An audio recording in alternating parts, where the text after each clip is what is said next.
Do my eyes deceive me? If it isn't my old friend. How are you, you monkey-winged snot gobbler? I'm doing quite well, thanks. What's happening, stinky mouth poop face? Not much. But I have some news for you. News. News. I love the news. You know, I've always felt that it was my democratic duty to stay informed about current events and contribute my own opinions to the ongoing public debate about our collective future. We must keep the public sphere alive, buzzing along with the symphony of 1,000 voices. Actually, that's what I wanted to talk to you about. The symphony? No, you smelly-skinned goat tail. The public sphere.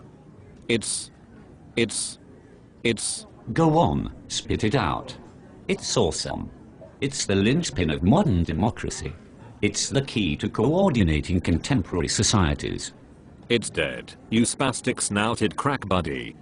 It's dead. Dead? I must have missed that article in the newspaper.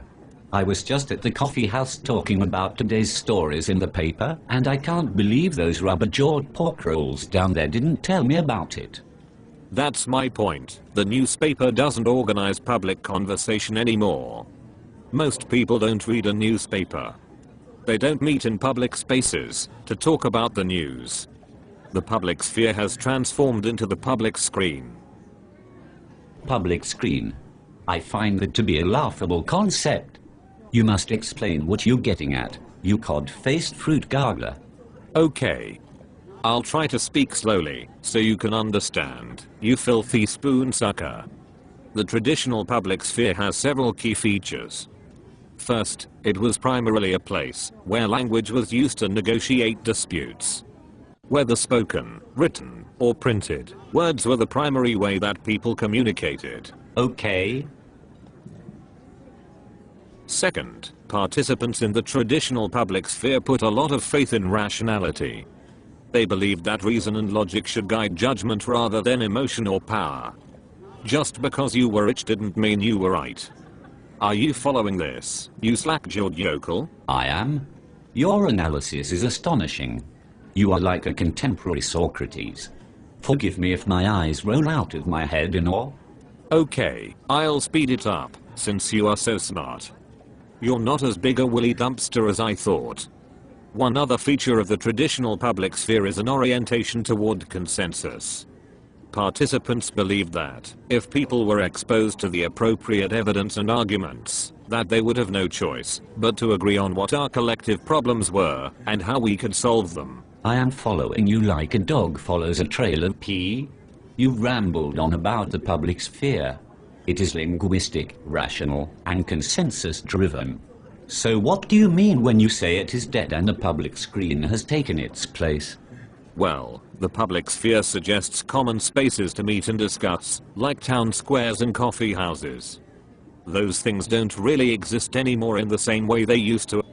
Town squares have been hurt by the rise of the suburbs and big box stores.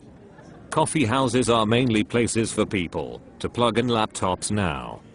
We are no longer linked primarily through the newspaper. Instead, we are linked to public life through screens. We have movie screens, television screens, computer screens. Most of us even carry screens around in our pockets, even cabbage-knuckled pie puffers, like you have joined the legion of people with smartphones. It is the screen, not the word, that instructs us about the world around us. I will grudgingly concede that is true. You have me hooked.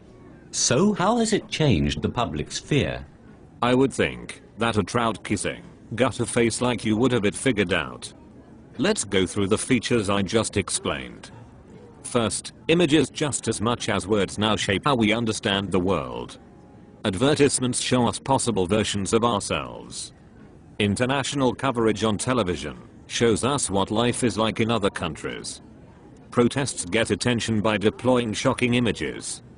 Lots of people have cameras now, and they take pictures of newsworthy events. The internet is a very visual medium, with lots of pretty pictures and videos to look at. Images rule, words drool. This seems basically right. My skepticism about the public screen is eroding.